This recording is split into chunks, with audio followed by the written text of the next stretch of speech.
En juillet 2015, la première banque issue d'une joint venture entre une banque chinoise et un pays d'Afrique, la Banque sino-congolaise pour l'Afrique, a officiellement ouvert ses portes dans la capitale de la République du Congo, Brazzaville.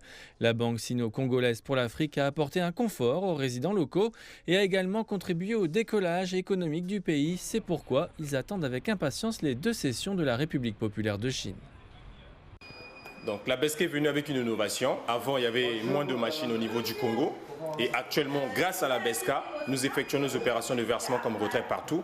Et surtout, les frais sont très bas. C'est l'une des banques qui a les frais les plus bas de la place.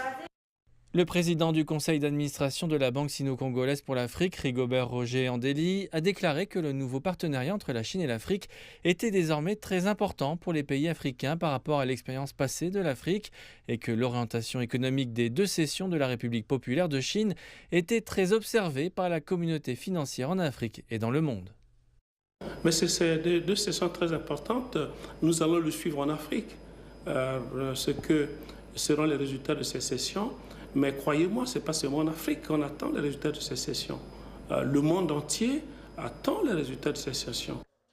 Rigobert Roger Andeli a indiqué que depuis le début des opérations en juillet 2015, la part de marché de la BSCA dans la collecte totale des réserves locales était passée de 4% en 2016 à plus de 20% en 2024 et que sa part de marché dans les prêts économiques était passée de 2% en 2016 à un peu plus de 10% en 2024.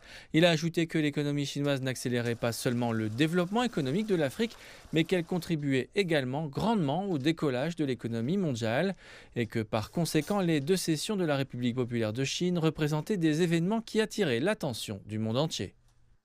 Donc ce qui se passe en Chine n'intéresse pas seulement les Africains, intéresse le continent américain, intéresse le continent européen, intéresse l'Asie, intéresse l'Afrique tout naturellement. Donc, comme tout citoyen du monde à l'heure actuelle, je dirais plutôt que je souhaite que la Chine redéfinisse une économie qui puisse renforcer la croissance au niveau de la Chine, renforcer l'économie chinoise, parce que qui dit renforcer l'économie chinoise, dit renforcer l'économie du monde. Puisque nous voyons que mieux la Chine se porte, mieux le reste du monde se porte.